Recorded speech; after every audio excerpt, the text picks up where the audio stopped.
কি কাজ করো তুমি বিদেশে? মিথ্যুক বাবা আমাকে বলতো সে নাকি বড় অফিসার। বাবা দেশে এসে যখন 2 হাতে আমাকে আদর করত, 2 হাত দিয়ে আমার দুগালে ধরতো, তখন বাবার হাত দুটোকে আমার মনে হতো দুটো অমসৃণ পাথরের টুকরা। আমি বাবাকে জিজ্ঞেস করতাম, বাবা তোমার হাতগুলো এত শক্ত কেন বাবা? বাবা আমায় বলতো, মা, বিদেশের পানি ভালো না, বিদেশে গরম বেশি, বিদেশে ঠান্ডাও বেশি, এসির রুমে থাকতে থাকতে চামড়া নষ্ট হয়ে গেছে।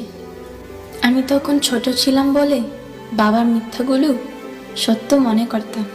বাবা যে নিজের রক্ত বিক্রি করে করে টাকা উপার্জন করতেন তখন বুঝিনি কখনো। আমার মাও ছিলেন নিরুপায়।